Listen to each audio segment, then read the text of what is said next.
Good morning my dear student. आज आपका ये सर्वे में 26 नंबर का लेक्चर होगा और ये आपका कंपास सर्वे का लास्ट लेक्चर होगा। ठीक है, तो इसमें हम लोग यहाँ पे डिस्कस करने वाले हैं क्वेश्चंस के बारे में। ठीक है, अगर मैं पिछले लेक्चर की बात करूँ तो वहाँ पे मैंने आपको प्रिज्मेटिक कंपास और सर्वेयर कंपास के बारे में अच्छे से बताया था। ठीक है, और इंक्लूडेड एंगल निकालने का जो दूसरा मेथड था उसके बारे में भी जानकारी हमने वहाँ पे आपको दे दी थी। आज जो हम बात करेंगे कि क्वेश्चंस करेंगे, ऑब्जेक्टिव क्वेश्चंस को कर लेते हैं ताकि हमारी क्लास एकदम से समझ में सब कुछ आ जाए। ठीक है, तो this is lecture number 26। Lecture number 26 compass सर्वे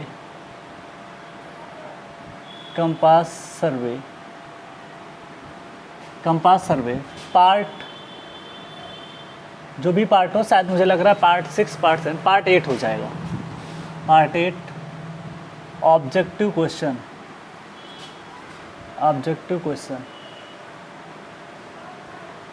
चलो, ये हमको डील करना है। ठीक है, तो आप भी अपने हिसाब से लिखते जाया करो कि ये लेक्चर नंबर इतना है, ताकि आपको जो है पढ़ने में आसानी रहेगी। तो सबसे पहले स्टार्ट करते हैं क्वेश्चन नंबर 1 से कि ये क्या होता है। दैट इज़ फर्स्ट क्वेश्चन है, जितने हो सकते हैं 1 आवर्स में हम डील कर लेंगे मैक्सिमम क्वेश्चंस जो आपके एग्ज़ाम में पूछे जाते हैं। ठीक है, फर्स्ट है that is an azimuth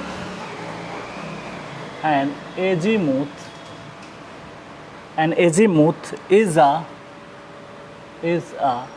first option है ट्रू बियरिंग।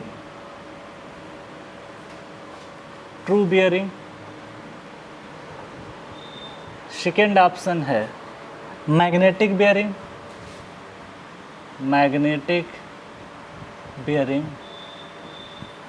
ठीक है, सी है arbitrary bearing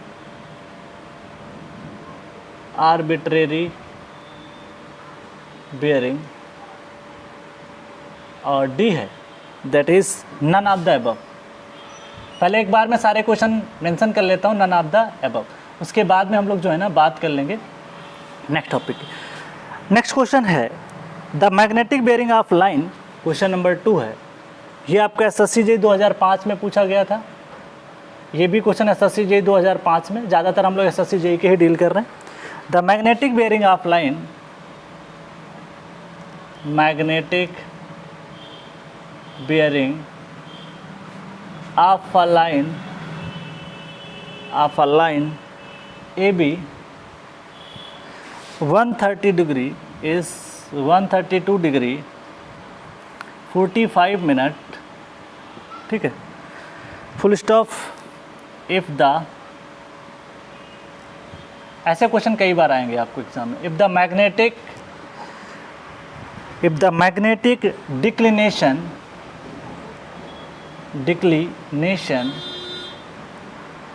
declination is 10 degree 20 minute west, ये दे रखा है आपको है। क्लियर? चलो, the true bearing of the line,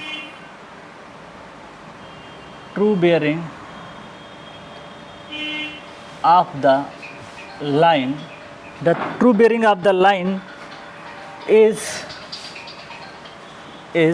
पहला है A 120 degree 122 degree 25 minute. B option है 143 डिग्री 5 मिनट। सी ऑप्शन है ट्रू बियरिंग का जो और है ऑप्शन 120 डिग्री 25 मिनट्स। और डी ऑप्शन जो दे रखा है 120 degree 122 degree that is 30 minute. ठीक है, ये कहानी दे रही। चलो क्वेश्चन नंबर 3 पे आते हैं। ठीक है, अच्छे क्वेश्चन करना है। The prismatic compass the graduation start from 0 mark at the end of the needle and run. ठीक है, तो इसमें बात करते हैं, इसको क्लास में डिस्कस भी किया था। बड़ा अच्छा क्वेश्चन है, ये भी 2005 में ही पूछा गया है। इन प्रिज्मेटिक कंपास,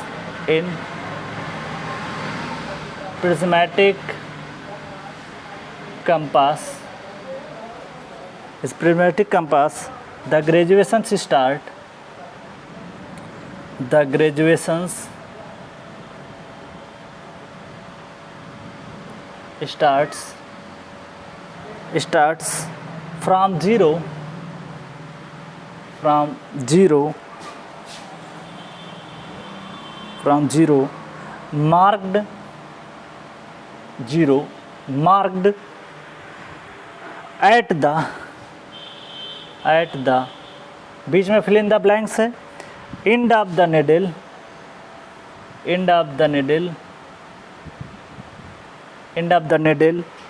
ठीक है, end of the needle and run यहाँ पे भी fill in the blanks है। पहला ऑप्शन है नॉर्थ क्लॉकवाइज, क्या नॉर्थ होता है या क्लॉकवाइज होता है? North clockwise. 0 कहाँ पे होता है? नॉर्थ पे होता है कि साउथ पे होता है? B south anti clockwise, south anti clockwise, ठीक है। उसके बाद में सी साउथ क्लॉकवाइज और D north anti clockwise.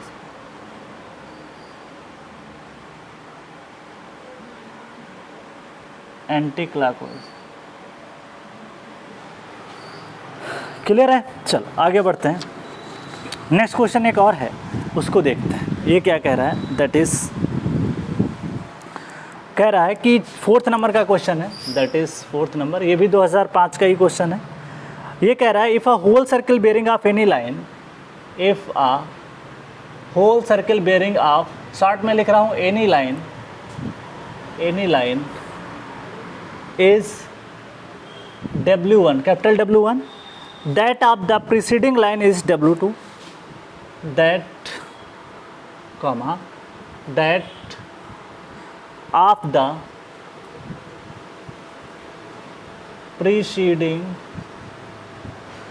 preceding line is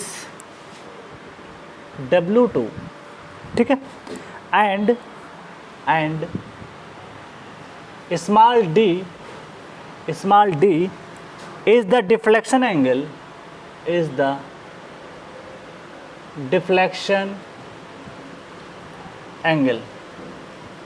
ठीक है। this is the deflection angle, ठीक है, to the right,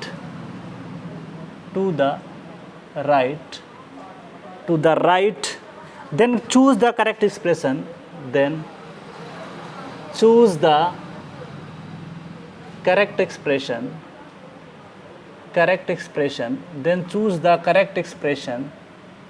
ठीक है। चल पहला है ए ऑप्शन है, that is first option is W1 is equal to W2 plus D.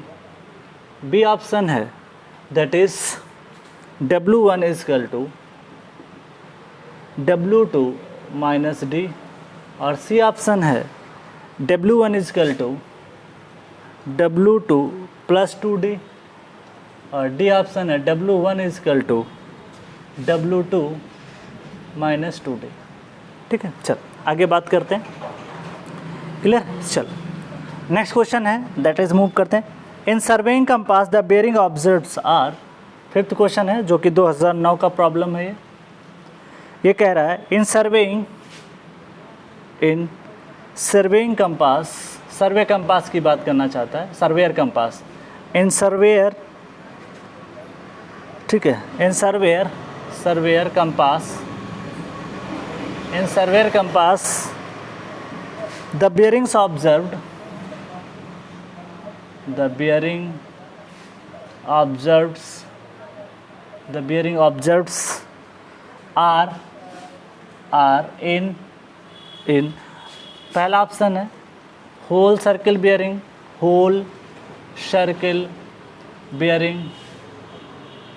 दूसरा है रेड्यूस बेयरिंग। देखो रेड्यूस बेयरिंग को एक क्वाड्रेंट भी बोलते हैं, रेड्यूस्ड बेयरिंग। ऑप्शन में खाली रेडियस दिया है, मैं आपको ऑप्शन में ये भी लिख देता हूँ क्वाड्रेंटल बेयरिंग, तो आपको लिख देता हूँ, बट एग्ज़ाम में दिया नहीं है। चलो नेक्स्ट क्वेश्चन की तरफ मूव करते हैं। क्वाड्रेंट बेयरिंग, नेक्स्ट है सी, ठीक है। सी ऑप्शन क्या कह रहा है? That is both A and B, ठीक है। और डी ऑप्शन कह रहा है none of the above, none of the above. ठीक है, चल आगे बढ़ते हैं, नेक्स्ट क्वेश्चन की तरफ मूव करते हैं, एक और क्वेश्चन ले लेते हैं। चलो आगे बढ़ते हैं, चलो दैट इज़ बैक बेयरिंग पूछा आपसे। नेक्स्ट क्वेश्चन है तो question number 6, if 4 bearing, short में लिख रहा हूँ, if 4 bearing of a line is an 30 degree east, the back bearing of the line, the back bearing of line, the back bearing of line is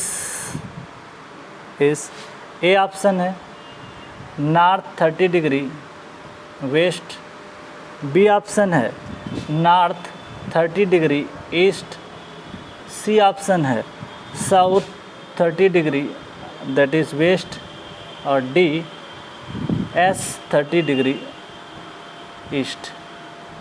ये सारी कहानी दे रखी है, अच्छे से एक बार क्वेश्चन देख लो फिर आगे बढ़ते हैं।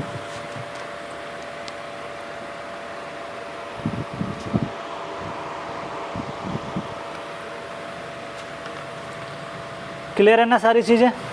तो एक बार अच्छे से देख लो फिर हम आगे सारी चीज़ों को यहाँ पे ध्यान देते हैं।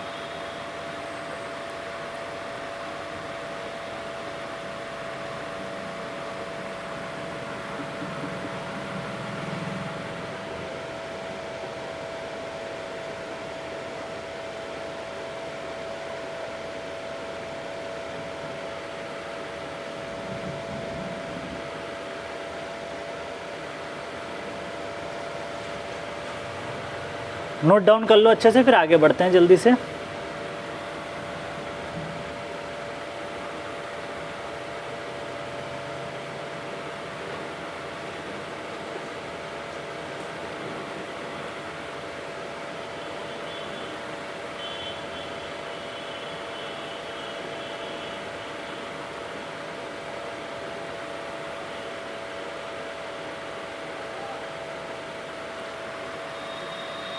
चलो आगे बढ़ते हैं, फिर क्वेश्चंस को सॉल्व किया जाए। फिर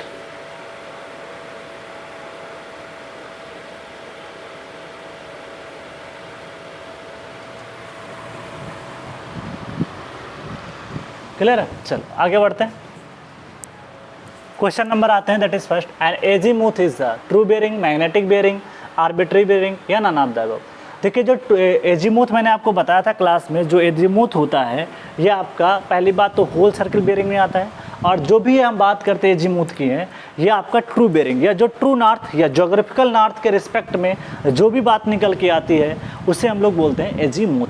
तो ध्यान रखिएगा, हम लोग जब भी ट्रू नॉर्थ की बात करते हैं या जोग्राफिकल नॉर्थ से जो भी एंगल हॉरिजॉन्टल मेजर किया जाता है, दिस इज कॉल्ड एजीमुथ। तो एजीमुथ को क्या लिखा जा सकता है? इट इज horizontal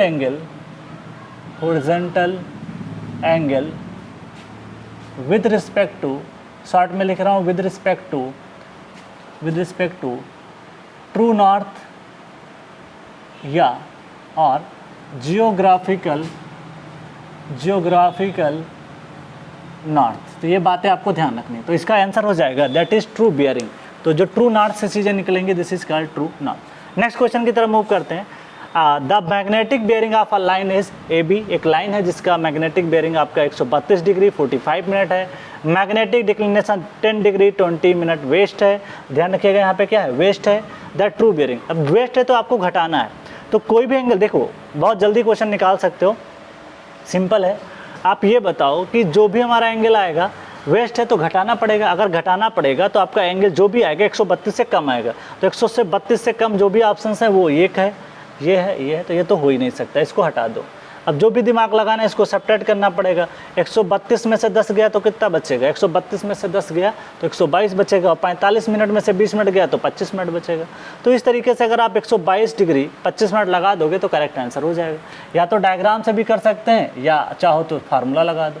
तो फार्मूला से ही कर रहा हूँ, magnetic bearing minus declination, because west है तो यहाँ पे ट्रू बेयरिंग आपके पास निकालना। मैग्नेटिक बेयरिंग आपके पास 132 डिग्री 45 मिनट है, माइनस 10 डिग्री 20 मिनट है, सॉल्व जब करोगे ना तो 122 डिग्री 25 मिनट निकल के आ जाएगी। तो this is called true bearing. ठीक, तो बहुत ही आसानी से प्रॉब्लम को सॉल्व कर सकते हो। कल को अगर ये ईस्ट दे देता तो जोड़ देते, प्लस कर देते तो आंसर आपका 142 से 143 वाला आंसर सही हो जाता। तो आपको ध्यान रखना है कि किस तरीके से काम करना है। तो ऐसे क्वेश्चन आपको हर एग्जाम में मिल जाएंगे, चाहे वो स्टेट लेवल कोई एग्जाम हो या आपका ऑल इंडिया लेवल कोई एग्जाम हो। तो ऐसे क्वेश्चन आते हैं, IES में भी भर के क्वेश्चन आ चुके हैं। इन prismatic compass the graduation start from zero. इसने ये पूछना चाह रहा है कि जो ग्रेजुएशन मार्किंग होती है कहाँ पे होती है, साउथ, जो जीरो मार्किंग होती है वो नॉर्थ साइड में होती है या साउथ साइड में होती है। फिर ये कहा कि जो हम डायरेक्शन लेते हैं मेजरमेंट करने का कंपास, प्रिज्मेटिक कंपास में, वो क्लॉकवाइज होता है या एंटी क्लॉकवाइज होता है। तो पहली बात जो है क्लॉकवाइज होता है। और जो जीरो मार्किंग होती है, मैं मार्किंग दिखा देता हूँ, सपोज दैट कि ये आपका जो है कंपास है, प्रिज्मेटिक कंपास है कुछ इस तरीके से। बस एक ही लाइन बना रहा हूँ क्योंकि पिछली क्लास में मैंने अच्छे से सारी चीज़ें डिस्कस कर रखी हैं। ठीक है, चलो। तो ये साउथ जो होता है ना, साउथ, ये साउथ है, ये आपका नॉर्थ हो जाएगा, ये वेस्ट हो जाएगा, ये ईस्ट हो जाएगा, ये जीरो, ये 90 डिग्री, और दिस इज़ 0 90, यहाँ पे आपका 180 आ जाएगा, ये 270 होता है। ठीक है, इसमें आपकी जो भी वेंस लगी होती है वो क्लॉकवाइज डायरेक्शन में हम लोग जो है रोटेट कर सकते हैं। कि यहाँ पे आपकी इस साइड में आपका लगा होगा क्या, ऑब्जेक्ट वेन होता है, यहाँ पे प्रिज्म होता है जिसके माध्यम से हम लोग यहाँ पे देखते हैं। तो इस तरीके से ये रोटेट कर सकता है। ध्यान रखिएगा, जो प्रिज्मेटिक कंपास होता है उसमें होल सर्किल बेयरिंग होता है, और जो सर्वेयर कंपास होता है वो आपका कौन सा होता है, क्वाड्रेंट होता है। ठीक है, ध्यान रखिएगा, जो प्रिज्मेटिक कंपास होता है उसको आप बिना मतलब ट्राइपॉड की मदद से भी इसको सॉल्व किया जा सकता है, मतलब चलाया जा सकता है।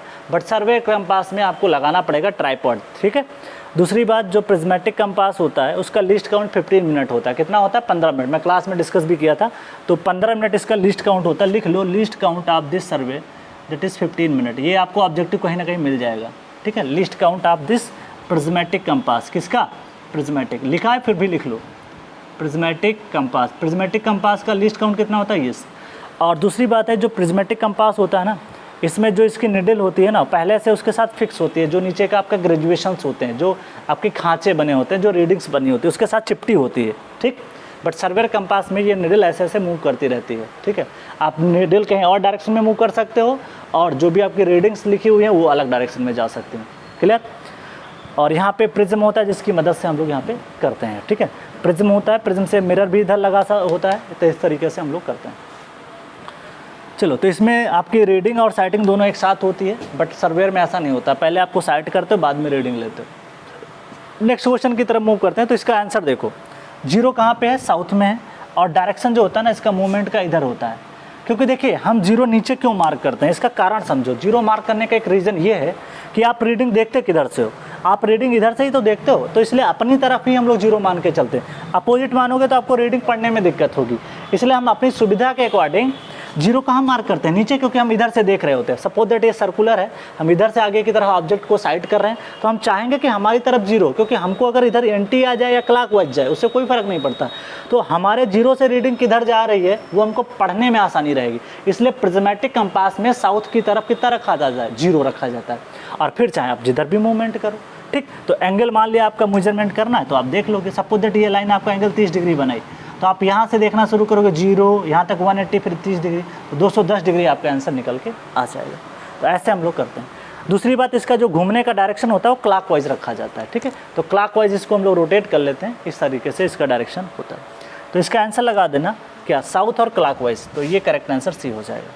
ठीक है, और जो भी डिफरेंस क्लास में मैंने डिस्कस किए थे उनको अच्छे से पढ़ लेना, तो आपकी पूरी अच्छे से जानकारी मिल जाएगी। नेक्स्ट है, if whole circle bearing of line is W1, एक लाइन है जिसकी WCB जो है W1 है, और that the preceding line, preceding line का जो आपकी लाइन की है वो आपको प्रीसीडिंग मतलब जो हो सकता है प्रीवियस लाइन भी बोल सकते हो, प्रीवियस लाइन। अब इसने ये नहीं बताया कि ये 4 बेयरिंग है या बैक बेयरिंग है, तो हम इसको 4 बेयरिंग ही मान के चल रहे हैं, 4 बेयरिंग। ठीक है, ओके। अब जगह तो है नहीं तो मैं क्वेश्चन को रफ करूँगा, चाहो तो जितना मैंने पढ़ाया उतना नोट करना चाहो तो उधर से नोट कर सकते हो, फिर ताकि मैं नेक्स्ट क्वेश्चन की तरफ बढ़ सकूँ।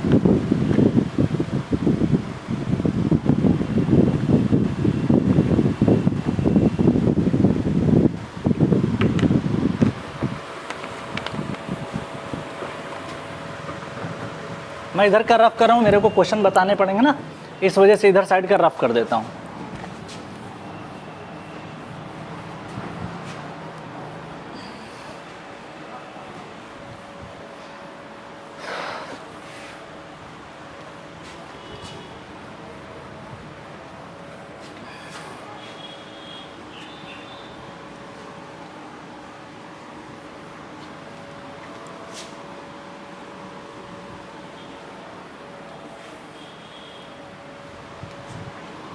आगे बढ़े फिर, चल अब सॉल्व कर लेते हैं अपनी प्रॉब्लम को, है ना। चलो प्रॉब्लम क्या करें उसको पढ़ते हैं। लाइन है कोई, मान लेते हैं, सॉरी थोड़ा सा जस्ट स्टार्ट अ लेक्चर। तो इस तरीके से अगर आप देखोगे,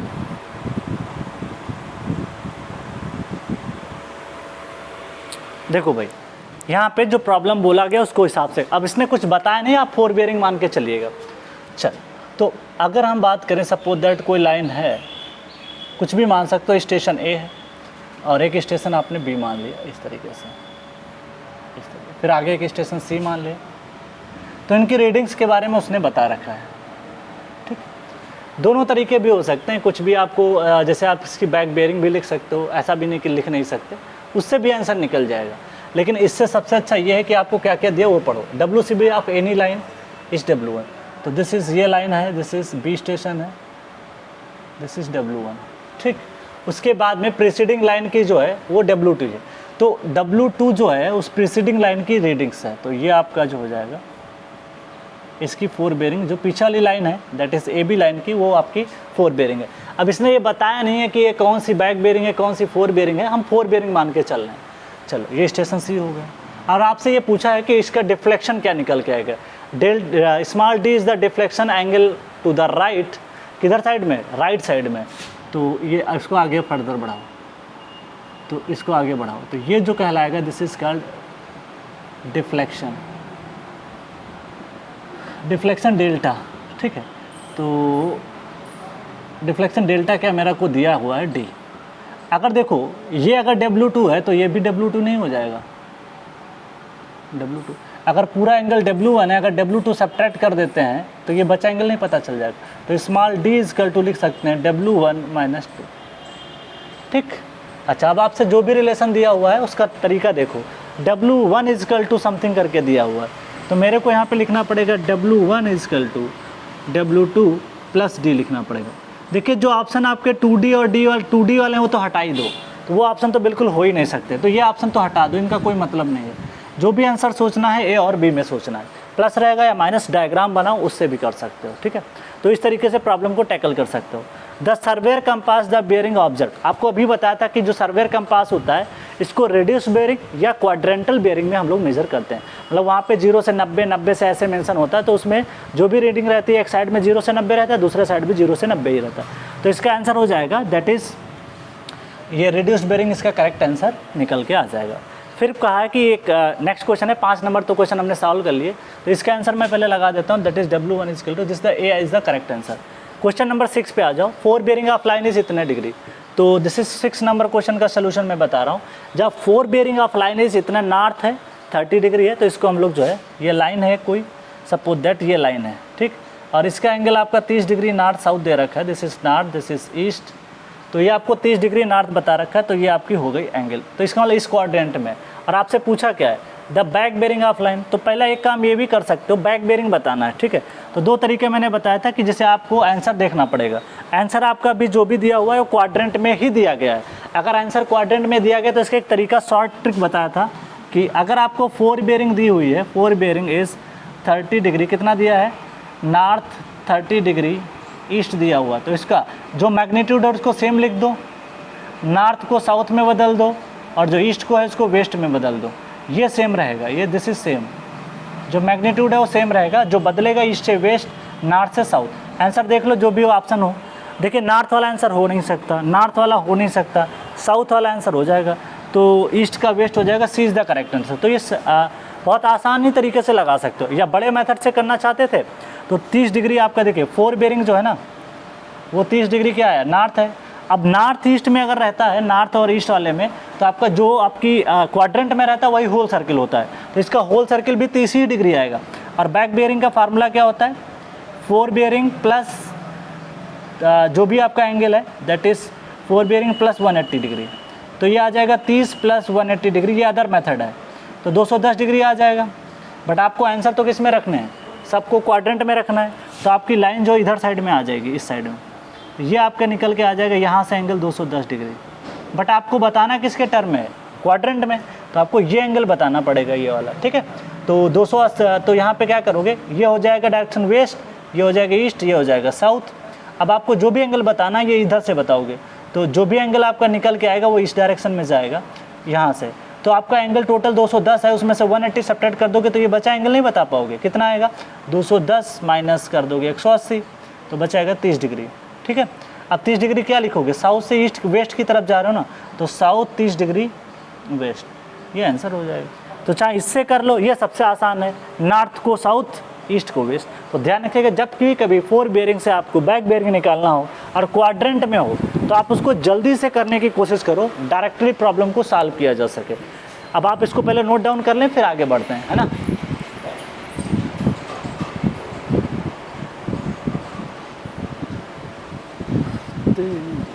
आगे बढ़े भाई, चलो।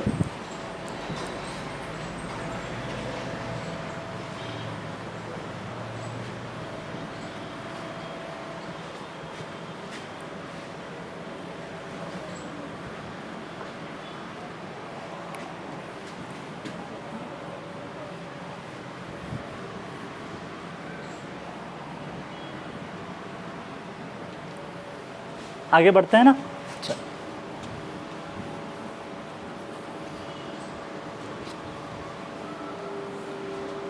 क्वेश्चन नंबर 7 पे आते हैं।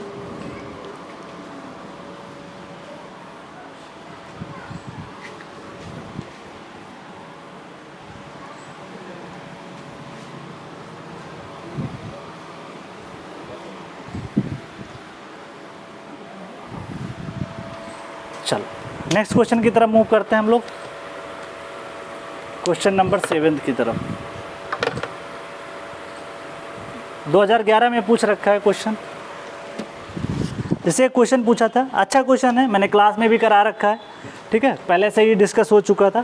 क्वेश्चन नंबर 7 2011 में पूछा गया है। क्वेश्चन कह रहा है the following bearings were observed, the following bearings were observed while traversing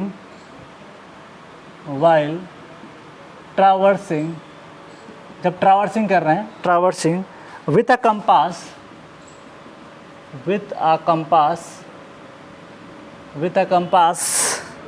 which stations are affected by, which stations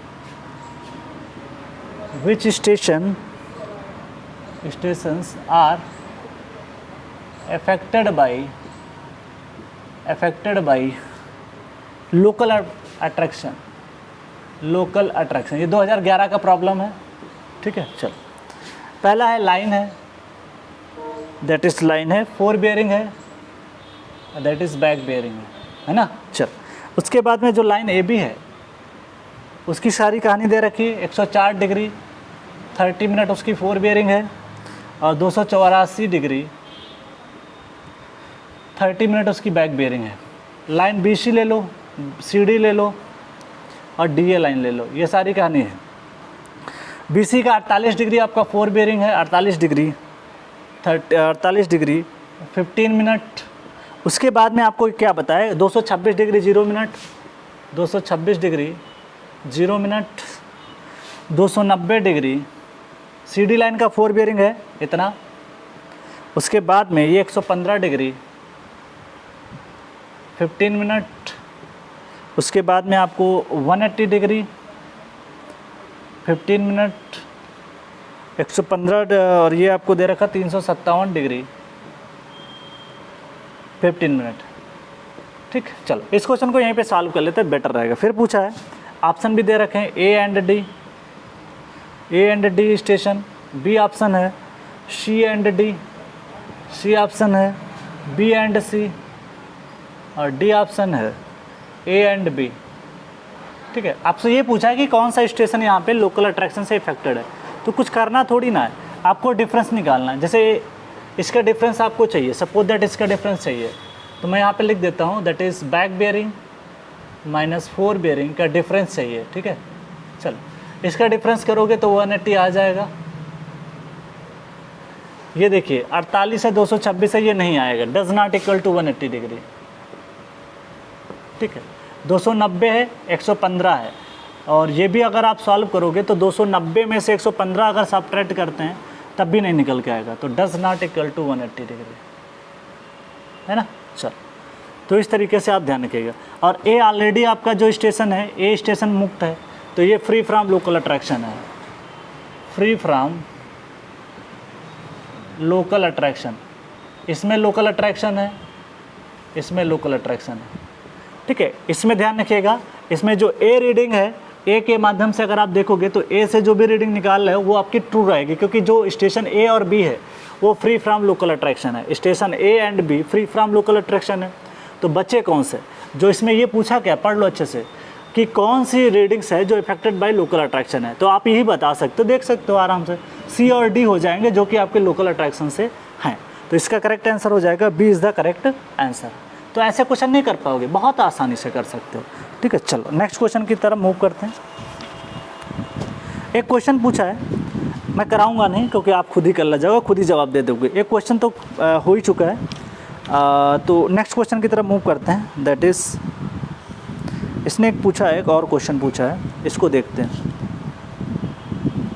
एक लाइन है जिसकी 4 bearing of line C D है, कोई लाइन ले लिया, उसका एंगल 324 डिग्री 45 मिनट दे दिया है। ठीक, और कहा है कि बैक बेयरिंग ऑफ लाइन बताओ। अरे बता नहीं पाओगे क्या भाई, 300 भाई सीधा फंडा है आपके पास। मैं क्वेश्चन लिख देता हूँ, दैट इज़ क्वेश्चन नंबर, या एक और ले लेते हैं। एक क्वेश्चन पूछा जो मैं लगवाऊंगा नहीं, कोई मतलब नहीं है, क्योंकि टाइम वेस्ट करने का कोई मतलब नहीं, आप खुद ही कर ले जाओगे। मैं क्वेश्चन पढ़ देता हूँ, ठीक है, क्वेश्चन पढ़ दूंगा, आप खुद ही जवाब बता दोगे। If the end point of a line are free from local attraction, जो एंड पॉइंट्स हमारे होते हैं जो स्टेशन के, वो फ्री फ्रॉम लोकल अट्रैक्शन है। The difference between the back bearing and fore bearing, या fore bearing minus back bearing, कुछ भी बोल दो, आप दैट लाइन शुड बी, तो इनका एंगल डिफरेंस कितना होना चाहिए। पहला ऑप्शन 180 डिग्री, दूसरा ऑप्शन 120 डिग्री, तीसरा ऑप्शन 360 डिग्री, और डी ऑप्शन है 90 डिग्री। तो आपको पता है कि फोर बेयरिंग और बैक बेयरिंग का जो डिफरेंस होना चाहिए वो आपका कितना होना चाहिए, 180 के आस एकदम एग्जैक्ट होना चाहिए। तो ये तो क्वेश्चन कराने की ज़रूरत है नहीं, खुद ही कर ले जाओगे, है ना। नेक्स्ट क्वेश्चन करा देता हूँ। नेक्स्ट क्वेश्चन मूव करते हैं, क्वेश्चन नंबर 8। ये भी आपका पूछा गया 2012 में। ठीक है, चलो आगे बढ़ते हैं, आगे बढ़ते हैं। The fore bearing of line, the fore bearing of line, कोई लाइन है C D, line C D is 324 degree 45 minute. Then back bearing पूछा है, देन बैक बेयरिंग पूछा है, लगा सकते हैं ना हम लोग। That is A is 144 degree 45 minute, B है 54 डिग्री 45 मिनट, सी है 234 डिग्री 45 मिनट, और डी है 35 डिग्री 15 मिनट। ये कहानी दे रखी है, सॉल्व कर सकते हैं ना, इसको भी लगाते जाते हैं, साथ में सॉल्व करते जाते हैं। देखो फोर बेयरिंग ऑफ लाइन, कोई लाइन है सी डी, तो ये दिस इज़ द लाइन, ये सी है स्टेशन, और इसकी दे रखी बहुत ज़्यादा एंगल दे रखा है ना, तो इसको यहाँ पे नहीं बना पाए, यहाँ पे बनाते हैं। सी यहाँ पे मान लो, ये सी यहाँ पे, और ये लाइन आपको ऊपर की तरफ दे रखी है इस तरीके से। यहाँ से एंगल दिया हुआ है फोर बेयरिंग का, ये एंगल दिया हुआ कितना है, that is 324 degree 45 minute.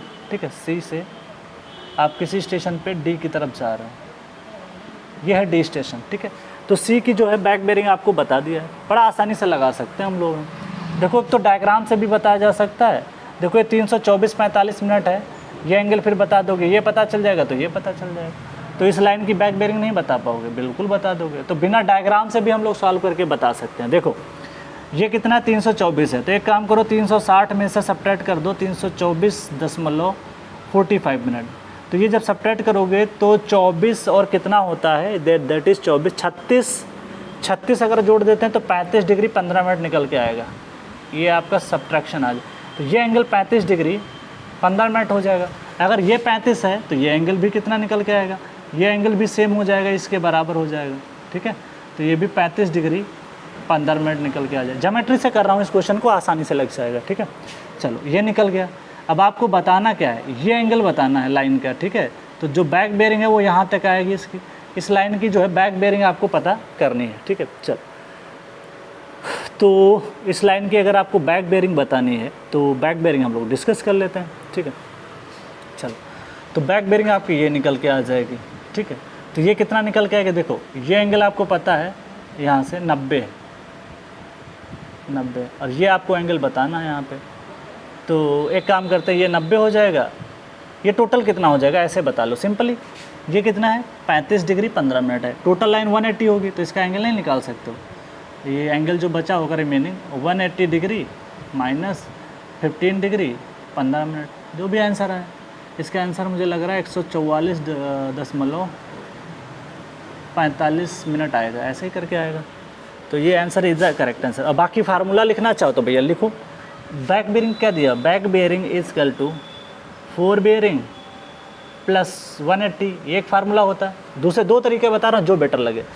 4 bearing आपके पास कितना है 324.45 मिनट प्लस 180, यह जब जोड़ोगे ना तो बहुत ज़्यादा निकल जाएगा, 360 से भी ज़्यादा निकल जाएगा। ठीक है, तो 360 से ज़्यादा, this which is greater than 360 degree, 360 से क्या हो जाएगा, ज़्यादा हो जाएगा। तो इसलिए आपको सब्ट्रैक्ट करना पड़ेगा। ये कितना आ रहा है अप्रॉक्सीमेट मैं देख लेता हूँ। तो आपकी जो 4 बेयरिंग है अगर 180 से ज़्यादा होता है तो आप सब्ट्रैक्ट नहीं करते हो, कुछ ना कुछ तो सब्ट्रैक्ट करना पड़ेगा। तो अगर आपकी यहाँ पे देखो प्लस माइनस फार्मूला होता है कि अगर आपकी 4 बेयरिंग 180 से ज़्यादा हो जाए, 180 से ज़्यादा हो जाए तो आपको यहाँ पे सब्ट्रैक्ट करना पड़ेगा। तो यहाँ पे फार्मूला आ जाएगा -180 डिग्री। अब आप सॉल्व करोगे तो 144 डिग्री 45 मिनट में आंसर आपका निकल के आ जाएगा। तो वही आंसर मैंने आपके सामने लिख दिया। तो दो तरीके हैं, जो मर्जी करें आप वो लगा सकते हो। ठीक है, चलो नेक्स्ट क्वेश्चन की तरफ मूव करते हैं। Compute the angle between the line A B and A C if their respective bearings are इतना इतना। सिंपल है, 2013 में पूछा गया है, question number 9 JE 2013। Compute the angle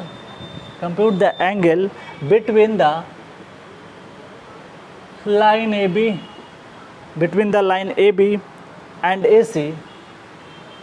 and AC if their respective bearings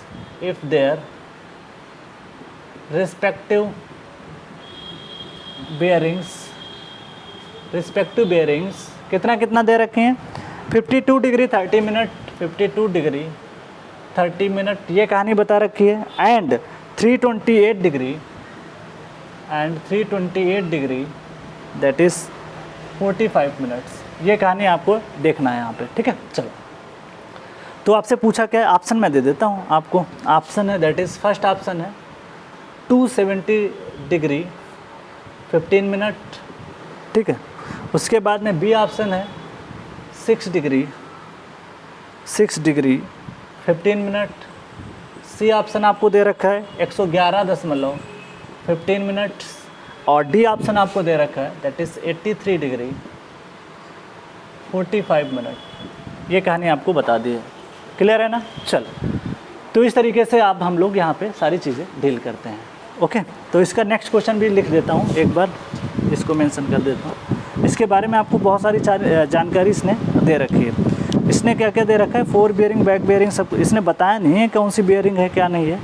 ये थोड़ा सा चलो मतलब इसने 4 बेयरिंग ही आपको दिया हुआ है, तो इस तरीके से आपको खुद ही मानना पड़ेगा कि ये बेयरिंग कौन सी दे रखी है। ठीक है, तो आपको इनके बीच में ध्यान रखिएगा। Compute the angle between the line A B and इतना, तो आपको खुद ही निकालना पड़ेगा कि इस लाइन के बीच में आपको निकालना है। ठीक है, चलो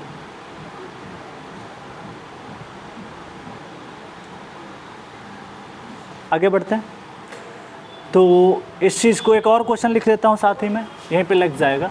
क्वेश्चन नंबर 10 पे आ जाते हैं। कौन सा क्वेश्चन नंबर 10 पे हम लोग यहाँ पे बात करते हैं। ठीक है, चलो क्वेश्चन नंबर 10 पे बात कर लेते हैं। साथ में मेंशन कर देता हूँ ताकि दोबारा लग जाएगा।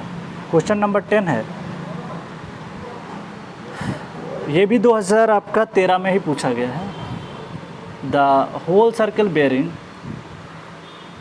Of a line is 287 degree 15 minute. The reduced bearing या क्वाड्रेंटल बेयरिंग पूछ रहा है, द रेड्यूस्ड बेयरिंग पूछा आपसे, ठीक है। पहला ऑप्शन है, इसने जो भी आंसर दिया है उसको इस फॉर्म में दिया है, 160 degree 15 minute west. B option आपके सामने है, S 17 degree 15 minute west. C option है, N 70 degree 2 degree 45 minute west. और डी है एस 160 डिग्री 15 मिनट ईस्ट, ठीक है। चलो एक और क्वेश्चन लिखता हूँ, ये तो हो ही जाएगा आराम से। Question number 11, the angle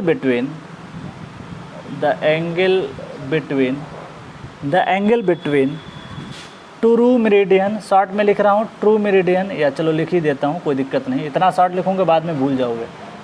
true meridian, angle between true meridian and the magnetic meridian at the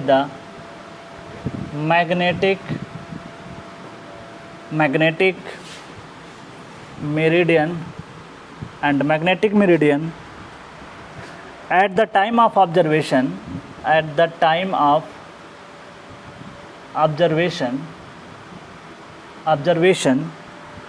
is known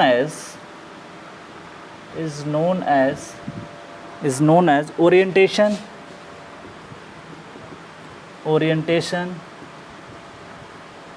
B है मैग्नेटिक डिक्लिनेशन,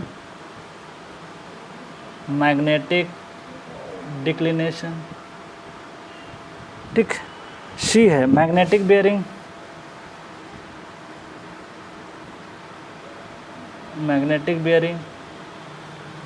और डी है, डी ऑप्शन में दे रखा है डिप। क्या डिप बोल पाओगे? अरे तो आपको पता ही है कि कैसे क्या निकल के आता, सारी चीज़ें आपको क्रिस्टल क्लियर होनी चाहिए।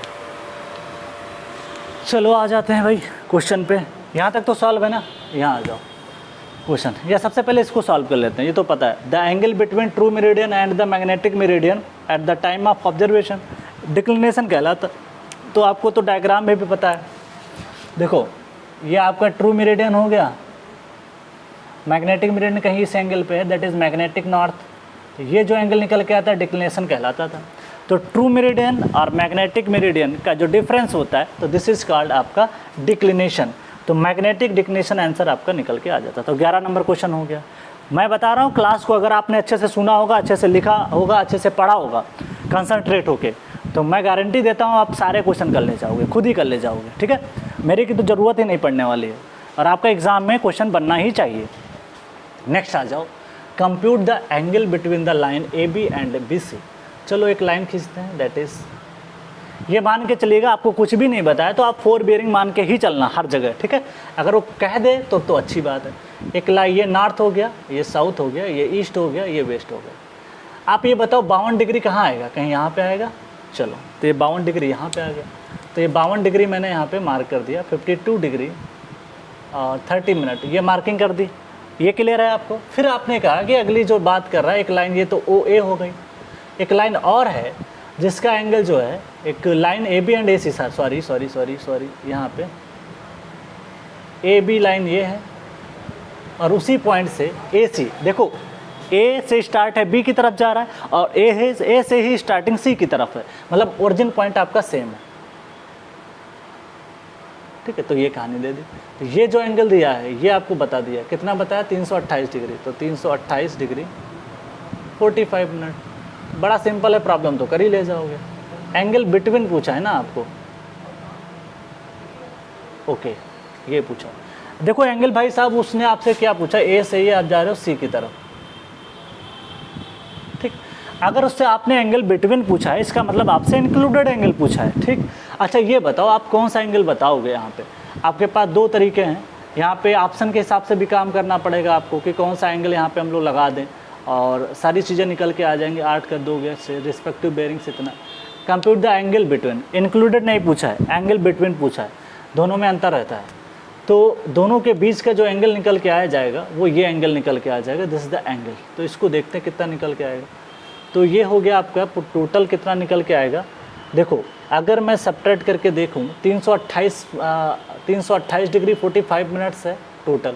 अगर टोटल आपका 360 डिग्री निकल के आएगा तो उससे भी नहीं पता चल पाएगा। क्लॉकवाइज ही जा रहा है, सही है, ये भी सही है। अच्छा ट्रावर्स कुछ तो इसमें है नहीं कि क्लॉकवाइज जा रहा है या एंटी क्लॉकवाइज जा रहा है, क्योंकि आपका जो एंगल है ना, अच्छा लाइन किसके बीच में पूछा है, angle between A B and B C. अच्छा इसने एक ही पॉइंट से सारी बातें कर ली हैं, तो दोनों का अंतर मतलब समझ लीजिएगा अच्छे से। एक ही पॉइंट पे सारी लाइंस हैं, तो इसका मतलब आपको थोड़ा समझना पड़ेगा ए से बी की तरफ। तो एंगल आपको जो भी निकालना है किसी तरीके से ये एंगल अगर हम पता कर लें तो हमारा आंसर आ जाएगा। ठीक, ये एंगल कैसे निकलेगा, अगर मैं 360 में से 360 में से इसको x मान लेते हैं, that is x equal to 360 degree minus 328 degree. इसने कितना दे रखा है, एकदम से 360 ही दे रखा है ना। एक मिनट, हाँ सही है, क्लियर है। तो इस तरीके से एंगल आपको बीच का ही बताना। तो ये आ जाएगा 328 डिग्री 45 मिनट। जब सॉल्व करना है तो इसका आंसर पता नहीं कितना आएगा। हाँ सॉल्व कर देता हूँ, ये 32 जोड़ दोगे 30 32 32 31 देगा 15 मिनट, ये आंसर आ जाएगा। और पहले से कितना है 52 डिग्री 30 मिनट। तो ये एंगल जो आपका आ जाएगा, एंगल बिटवीन इसके बीच में जो एंगल आपका ए निकल के आएगा, angle that is angle CAB, ये एंगल जो बताओगे वो ये एंगल बताओगे, बाहर का नहीं बताओगे। ठीक है, इसने इंक्लूडेड एंगल नहीं पूछा है, ध्यान रखिएगा, इंक्लूडेड एंगल की बात नहीं कर रहा है, एंगल बिटवीन द साइड्स पूछा है।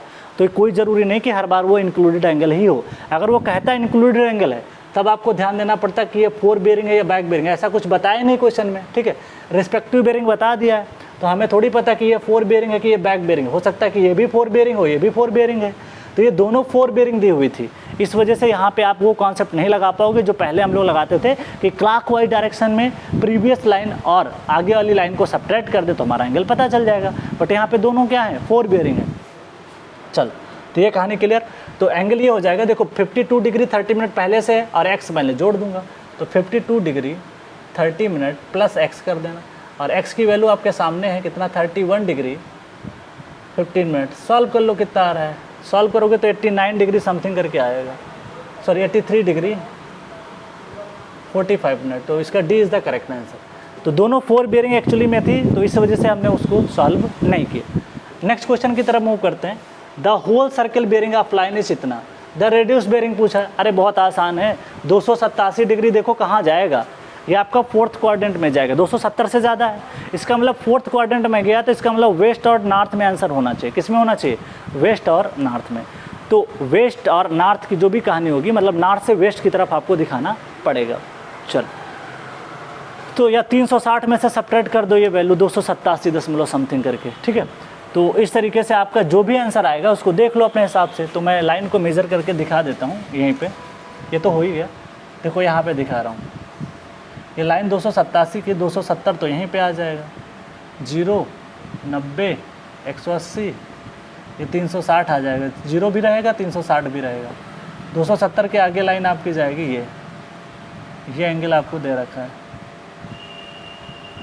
कितना है भाई 287 डिग्री 15 मिनट, ये कहानी आपको बता रखी है। ठीक है, चलो तो इस तरीके से सारी चीज़ें हम लोग यहाँ पे सोच सकते हैं। आपको जो एंगल है ना, अगर मैं 270 सब्ट्रैक्ट कर दूँ ये एंगल बच जाएगा आपका। बट आपका देखो कोई ऑप्शन ऐसा है, ये आपका नॉर्थ हो जाएगा, ये वेस्ट हो जाएगा, साउथ हो जाएगा, ये ईस्ट हो जाएगा। अब आपको ऑप्शन के हिसाब से भी काम करना पड़ेगा कि एंगल किस फॉर्म में दिए हैं। तो आपका तो एंगल ये है, इसका मतलब आप यहाँ से इधर की तरफ जा रहे हो। ठीक है, एक तरीका तो ये हो सकता है, साउथ से वेस्ट की तरफ आपका जो साउथ वेस्ट, साउथ तो हो ही नहीं सकता, साउथ हटा दो, साउथ हटा दो, नॉर्थ वेस्ट के फॉर्म में साउथ ईस्ट भी हटा दो। आंसर आपके सामने है, जो भी आंसर आए। देखिए कई बार क्या है, ऐसे ऑप्शन उसने बता के दिए हैं कि आप बिना देखे आंसर लगा सकते हो। जो भी आंसर आपका, क्योंकि ये कोऑर्डिनेट जो है ना नॉर्थ वेस्ट के बीच में आ गया, तो जो भी ऑप्शन नॉर्थ वेस्ट के फॉर्म में होगा this is the correct answer. ठीक है। तो कई बार एग्जाम में मान ले टाइम कम है, आप कैलकुलेशन से परेशान हो, आपके पास 10 सेकंड बचे हैं और टिक करना है, ठीक है। तो आपको क्या करना है, सबसे जल्दी निकालना हो तो आपको ये देखना है कि 287 किस क्वाड्रेंट में है। चौथे क्वाड्रेंट में होगा तो जो भी आंसर आ गया नॉर्थ वेस्ट में आएगा, अगर इस क्वाड्रेंट में होगा तो साउथ वेस्ट में होगा, इस क्वाड्रेंट में होगा तो साउथ ईस्ट में होगा, इस क्वाड्रेंट में होगा तो नॉर्थ ईस्ट में होगा। तो आपको ध्यान रखना है कि वैल्यू कहाँ पे है। तो मेरा जवाब यहाँ पे यह आएगा कि मैं अगर 360 में से, इसको ध्यान रखिएगा, 360 में से सब्ट्रैक्ट कर देता हूँ 287.15 मिनट, तो आपका आंसर आ जाएगा दैट इज़ 72 डिग्री नॉर्थ, ये 45 मिनट्स और ये आपका वेस्ट आ जाएगा। तो इस तरीके से करेक्ट आंसर आपके सामने है, that is C is the correct answer. ठीक, तो सारे क्वेश्चन आपके ये हो गए, आप चाहो तो इसको नोट कर लो, आगे हम लोग बात करते हैं। ठीक, तो आपका जो भी एंगल आएगा वो ये वाला एंगल आपका पता चल जाएगा, ये वाला एंगल जो भी हो जाएगा ये बताना पड़ेगा, सॉरी ये नहीं, क्योंकि इसके रिस्पेक्ट में आपको बताना पड़ेगा ना। जहाँ से देखिए यहीं से तो हम लोग मेजर करते हैं, नॉर्थ से या तो साउथ से, कोई एंगल बताना है या तो इधर बताएंगे या तो इधर बताएंगे, इधर या तो इधर बताएंगे या तो इधर बताएंगे। तो हमारा जो मतलब क्या होना चाहिए कि आपका जो पोजीशन होनी चाहिए जहाँ से हम लोग बताते हैं वो या तो नॉर्थ होगा या तो साउथ होगा। Write down. चलो भाई आगे बढ़ते हैं।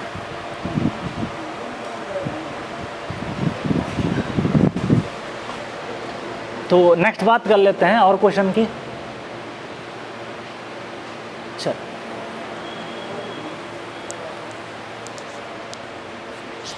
जल्दी से रफ करता हूं ताकि एक दो और क्वेश्चन डील हो जाए।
नेक्स्ट क्वेश्चन की तरफ मूव करते हैं।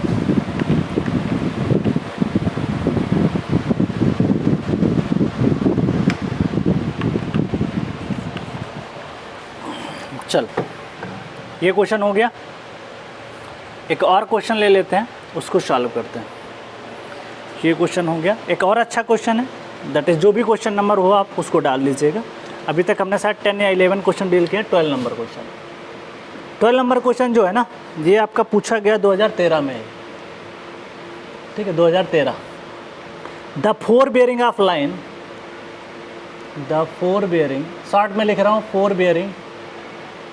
Bearing of line A B and B C. अरे तो अभी फिर से किया, the fore bearing of lines A B, देखिए lines of A B and B C. देखो यहाँ पे लाइन बदल गई, वहाँ पे ए बी और ए सी था, यहाँ पे ए बी और बी सी है, मतलब एक और स्टेशन से। Are 40 degree and 120 degree respectively. कर सकते हो ना, क्लास में भी तो डिस्कस हुआ था, रिस्पेक्टिवली। द इंक्लूडेड एंगल, इसने आपको बताया है बाकायदा, द इंक्लूडेड एंगल। ऐसे क्वेश्चन IAS में बहुत बार पूछा गया है। द इंक्लूडेड एंगल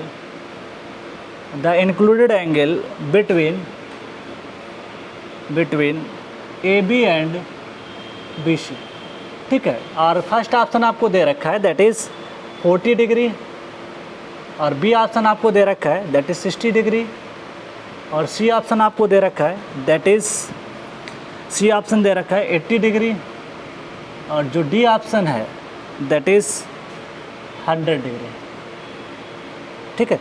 चाहो तो यहीं पे सॉल्व कर लेते हैं। सपोज दैट आपके पास लाइन है दैट इज़ ए, इधर की तरफ गए B, that is A, this is B, ठीक है। ये एंगल आपको दे रखा कितना है, देखो भाई 40 डिग्री बता रखा है उसने आपको, ए की 4 बेयरिंग दे रखी है, ए से बी की तरफ की है, और फिर बी से सी की तरफ आपको जाना है, तो ये भी बता दिया कितना है 120 डिग्री, तो 120 डिग्री हो जाएगा, 120 डिग्री आपको बता ही दिया। ठीक है, चल बी को हटाओ यहाँ से, ये बी स्टेशन, यहाँ पे ये बी स्टेशन है। ठीक, आपको क्या पूछा है, इंक्लूडेड एंगल पूछा है ना, नहीं लगा पाओगे, अरे बहुत अच्छे अच्छे तरीके बताया आपको। देखो यहाँ पे इंक्लूडेड एंगल ही तो बताना है आपको, इसका मतलब आप एंगल इंक्लूडेड कौन सा बताते थे, क्लॉकवाइज एंगल बताते थे, तो क्लॉकवाइज एंगल जो हो जाएगा इन दो, ये आपकी नेक्स्ट लाइन है, वही कॉन्सेप्ट जो हम क्लास में पढ़ते हैं, नेक्स्ट लाइन ये हो जाएगी, प्रीवियस लाइन ये हो जाएगी। आप डायग्राम देख के ही फार्मूला लगाने की ज़रूरत नहीं है, प्रीवियस लाइन है। आपको एंगल जो भी बताना मैं कलर से मार्क कर देता हूँ ताकि आपको पहचानने में दिक्कत ना हो। ठीक है, चल तो आपके सामने है ये जो एंगल है, ये एंगल ब्लू कलर से जो बना है ये मेरे को निकालना है, निकाल पाओगे कि नहीं, निकल जाएगा। ये 40 है, ये 90 है, ये कितना आ जाएगा 50 डिग्री, कितना हो जाएगा 50 डिग्री। अच्छा, अब आपको बताना है 50 डिग्री, ठीक है, तो इसको भी हम लोग निकाल लेते हैं। तो ये 50 डिग्री आपको अगर बताना है तो एक काम ये करते हैं, आप ये बताओ कि आपके पास में ये टोटल यहाँ से लेकर के 120 है, तो ये बचा कितना 60 डिग्री, बट इसकी ज़रूरत है नहीं, इससे तो काम चल ही जाएगा। मेरे को ये पता चल गया ये 90 डिग्री है, ये कितना है 90 डिग्री। ठीक है, चलो 90 डिग्री, बट ऑप्शन जो भी दिए हुए हैं वो आपके 180 से ज़्यादा है ही नहीं, तो आपको सब्ट्रैक्ट भी करना। ध्यान से सुनिएगा, इस प्रॉब्लम में एक प्रॉब्लम है, ये है थोड़ी सी एंगल्स जो दिए हुए हैं उसने पूछा तो इंक्लूडेड एंगल है, और ध्यान रखिएगा जो ट्रावर्स है वो फॉरवर्ड डायरेक्शन में है। इसका मतलब ये हुआ कि आपको तो एक्चुअल में एंगल जो आना चाहिए, जो आंसर ऑप्शन में होना चाहिए वो 180 से ज़्यादा होना चाहिए। क्यों, ये लाइन और इस लाइन के बीच में आप देख के नहीं बता सकते हो कि एंगल आपका 180 से ज़्यादा है। क्यों, ये स्ट्रेट लाइन है, ये एंगल आपका 180 हो, उसके अलावा आप ये ऐड कर रहे हो, ये ऐड कर रहे हो, तो एंगल तो आपका ये आपका 230-40 आना चाहिए, लेकिन ऑप्शन है नहीं। ऑप्शन में जो भी पूछा गया है वो आपका 100 मतलब जो भी आंसर है 180 से कम है, तो अगर 180 से कम है तो आपको उस हिसाब से ऑप्शन काम करना पड़ेगा। इसका मतलब है कि आपको जो भी एंगल बताना वो ये एंगल आपको बताना पड़ेगा। हियर सिर्फ यहाँ पे ऑप्शन के हिसाब से, अगर ऑप्शन होता 180 से ज़्यादा वाला तो वो आंसर करेक्ट होता। तो कई बार आपको ध्यान रखना है कि आपको हर चीज़ ऑप्शन के हिसाब से भी काम करना होगा। ठीक है, चलो अब देखो मैं दूसरा तरीका भी, देखो ये 90 है, ये भी एंगल कितना हो जाएगा, ये एंगल भी कितना हो जाएगा 90, ये 90, तो बचा कितना 30 डिग्री बचा, तो बचा नहीं बता पाओगे, दिस इज़ 30 डिग्री, तो ये एंगल जो है ना 30 डिग्री बचेगा, ये 30 डिग्री बचेगा। अब बता सकते हो बहुत आराम से, सिंपली बता सकते हो, ये 30 डिग्री है, ये 50 डिग्री है, और टोटल 180 होगा तो नहीं सब्ट्रैक्ट कर सकते। एक तो ये तरीका, करेक्ट आंसर तो ये होना चाहिए इंक्लूडेड एंगल का, करेक्ट ऐसा होना चाहिए इंक्लूडेड एंगल, करेक्ट तो ये होगा मैं जो बताने जा रहा हूँ। 50 + 90, 50 + 90 + 90, एक 90 ये वाला, एक 90 ये वाला, और बच्चा कितना 30, तो +30। ठीक है, या डायरेक्टली 90 ना लिख करके डायरेक्टली 120 भी लिख सकते थे हम लोग। ये 90 और 30 दोनों मिलके क्या बना रहे हैं, ये दोनों मिलके हमको बना रहे हैं 120। ठीक है, ये 120 ही था, तो आप जोड़ के बताओ, ये हो जाएगा 90 50 140 हो जाएगा, और प्लस इसको जोड़ोगे तो 120 हो जाएगा। एक्चुअली में एंगल आपका कितना हो चाहिए 260 डिग्री, यही आएगा ना। 9 और 50, 90 50 140, 9 5 14 140, और 9 3 12 120। ठीक, तो ये आपका जोड़ोगे तो ये 260 निकल के आपका एंगल आ जाएगा। ठीक है, चलो तो आपको क्या करना पड़ेगा, ये 260 ऑप्शन होना चाहिए था बट ऑप्शन नहीं है, इसका मतलब है आपसे अंदर का एंगल पूछ लिया उसने। ठीक है, तो ये आपका करेक्ट है, ये करेक्ट है, बट ऐसा पूछा नहीं है। बट हियर मैं लिख देता हूँ, but here option is not matching, option is not matching. अपने कॉन्सेप्ट पे बने रहो, अपने कॉन्सेप्ट को गलत नहीं करना कि सर बुक में तो ऐसे लगाया है, ऐसा नहीं सोचना है। जिस कॉन्सेप्ट के साथ मैंने लगवाया था कि क्लॉकवाइज एंगल लेना है और प्रीवियस लाइन और नेक्स्ट लाइन के बीच का एंगल इंक्लूडेड एंगल कहलाता है, वही हम निकाल रहे हैं। नॉट मैचिंग, सो सब्ट्रैक्ट 360 में से सब्ट्रैक्ट कर दो, 100 260, एंगल कितना आ जाएगा 100 डिग्री। तो आपको ये भी ध्यान रखना है कि कैसे कराएगा, अपने कॉन्सेप्ट से बाहर बिल्कुल भी नहीं जाना है, जो पढ़ा उसी हिसाब से प्रॉब्लम को टैकल करेंगे। दूसरा ये भी हो सकता था, हम लोग देखो इस प्रॉब्लम को और जल्दी कर सकते थे। देखो भाई ये 40 आया, ये कितना आया 40 आया। ठीक है, चलो तो अगर ये 40 है तो क्या दूसरे और कलर, दूसरा मैं कलर ले लेता हूँ, कलर चेंज करता हूँ। ठीक है, देखो मैं ग्रीन कलर से मार्क कर रहा हूँ, और जल्दी प्रॉब्लम को करना हो तो देखो अगर ये 40 है तो क्या ये एंगल 40 नहीं हो पाएगा, एकांतर कोण, ये 40, ये 40, तो ये भी 40, देखो ये 50 बचेगा तो ये भी 50 है, ठीक।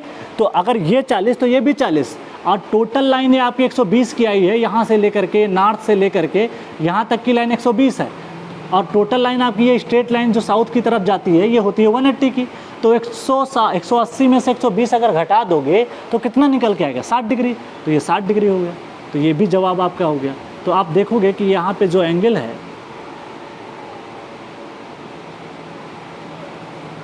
अब जोड़ के बताओ 60 40 कितना होता है, तो 60 40 कितना होता है 100, तो ये रिमेनिंग एंगल आपका आ गया 100 डिग्री। तो कई तरीके से प्रॉब्लम को ज्योमेट्री की मदद से सॉल्व किया जा सकता है, उसमें कोई प्रॉब्लम नहीं है, ठीक है। चलो, तो मैंने इसको बहुत अच्छे तरीके से आपको समझा दिया है, आप आराम से लगा सकते हो। एक क्वेश्चन है 2014 में पूछा गया है, एक क्वाड्रेंटल बेयरिंग, मैं लगवाऊंगा नहीं क्योंकि ऐसा प्रॉब्लम करवा चुका हूँ। एक quadrantal bearing of system whole circle bearing 293 degree 30 minute है, ठीक। इसको आपको बताना किस में है, इसको आपको बताना है क्वाड्रेंट में बताना है, ठीक।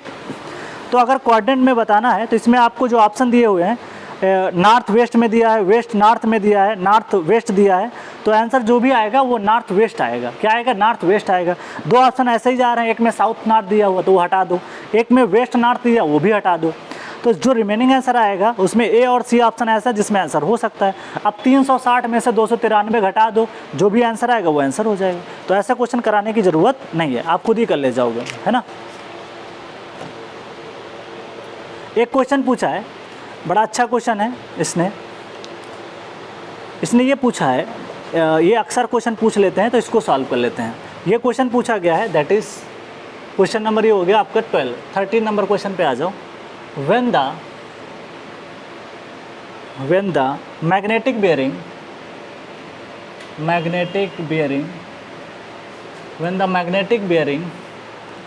of the sun at noon is 185 degree, ऐसे दो बार क्वेश्चन आ चुका है, 185 डिग्री 20 मिनट, ठीक है। द मैग्नेटिक डिक्लिनेशन,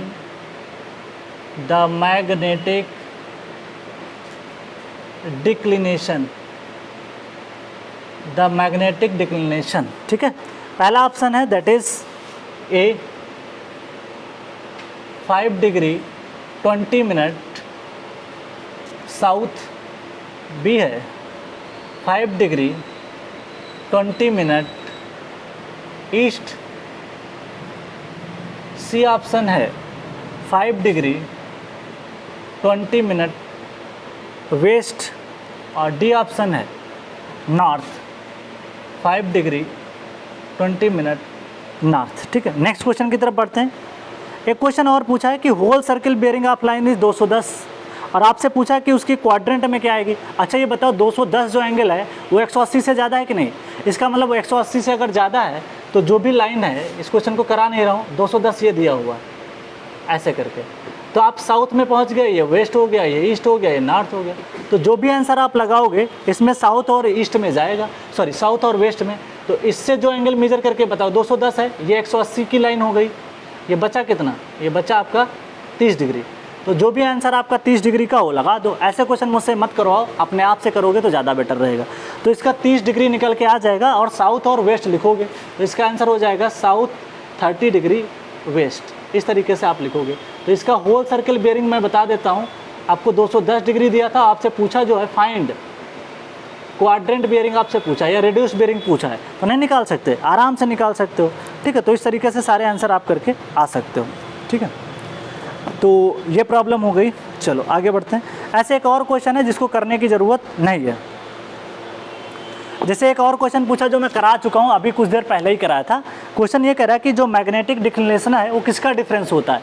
ऑप्शन बनाया ट्रू मेरिडियन, फॉल्स मेरिडियन, ठीक है। फिर पूछा है false meridian, true difference meridian, फिर पूछा है ट्रू मेरिडियन और मैग्नेटिक मेरिडियन। तो इसका जो डिफरेंस होता है ये आपका जो भी निकल के आता है ये ट्रू मेरिडियन और मैग्नेटिक मेरिडियन के बीच निकल के आता है। कुछ देर पहले ये क्वेश्चन मैं करा चुका हूँ, दोबारा रिपीट हो गया है तो करने का कोई मतलब नहीं है, ठीक है। चलो नेक्स्ट क्वेश्चन की तरफ मूव करते हैं। एक लाइन है जिसकी 4 बेयरिंग दे रखी है, 12 डिग्री 24 मिनट है, और उससे आपसे पूछा बैक बेरिंग, अरे 180 ऐड कर दो, आंसर आ जाएगा। तो ये भी करने की ज़रूरत नहीं है, 192 डिग्री 24 मिनट निकल के आ जाएगा। ठीक है, चल ये हो गया।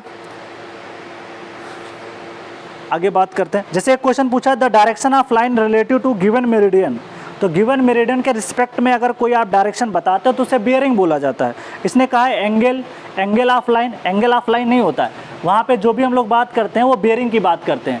तो मेरिडियन के रिस्पेक्ट में जो भी एंगल हॉरिजॉन्टल बताते हैं वो एंगल आपका कहलाता है बियरिंग। क्या कहलाता है? बियरिंग। ठीक है, तो इस तरीके से आप इसको ध्यान रखिएगा। एक और फिर से क्वेश्चन पूछ लिया, रिपीट कर दिया, horizontal angle which is true meridian makes this magnetic meridian. अरे वही तो होता है, आपको मैग्नेटिक डिक्लिनेशन बता चुका हूँ, तो कई बार आ चुका है, इसकी कोई दिक्कत नहीं है। ठीक है, चलो आगे बात करते हैं। तो इस तरीके से सारी चीज़ें आप यहाँ पे कर सकते हो। एक और क्वेश्चन देख लेता हूँ। इसने ये पूछा है कि जो मैग्नेटिक डिक्लिनेशन है, अगर वेस्टर्न साइड है ट्रू बेरिंग के तो वो नेगेटिव कंसिडर करते हैं। तो ये भी क्वेश्चन हो चुका है। ठीक है, तो इस तरीके से बिल्कुल भी परेशान नहीं होना है।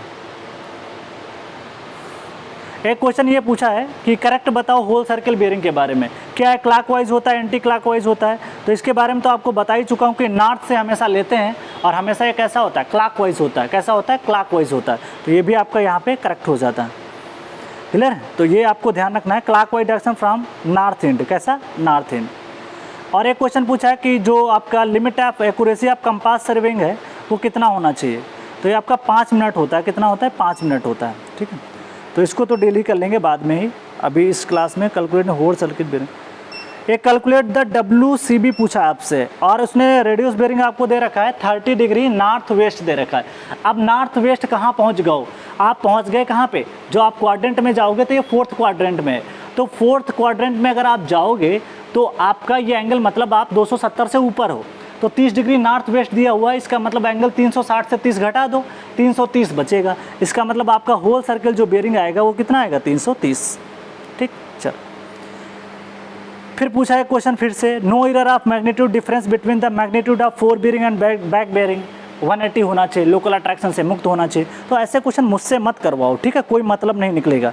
फिर एक क्वेश्चन और पूछा है, ये क्वेश्चन अच्छा है तो इसको मैं कराता हूँ, ये क्वेश्चन करा देता हूँ। दैट इज़, इसमें जो क्वेश्चन में दे रखा है डेटा उसको मैं करा रहा हूँ। दैट इज़, ये क्वेश्चन ये है कि दैट इज़ 2017 में पूछा गया, उसको मैं कराता हूँ अभी। दैट इज़ 2017 में पूछा गया क्वेश्चन। कह रहा है कि calculate the true bearing, calculate the, देखिए जो क्वेश्चन मुझसे बता सकता था कि जो भाई ये आप कर सकते हो तो अपने आप से करो, ज़्यादा मज़ा आएगा, है ना। तो बिल्कुल भी परेशान नहीं होना है आप लाइन, क्योंकि खुद से करोगे तो और अच्छा रहेगा, खुद गलतियां करोगे तो बेटर रहेगा। जो मुझसे हो सकता था वो मैं करा दिया हूँ। मैग्नेटिक बेरिंग आपको दे रखा है, आप line is south 60 degree east, इसका मतलब आप कहाँ पहुँच गए? सेकेंड क्वाड्रेंट में पहुँच गए, ठीक है। And magnetic declination, and magnetic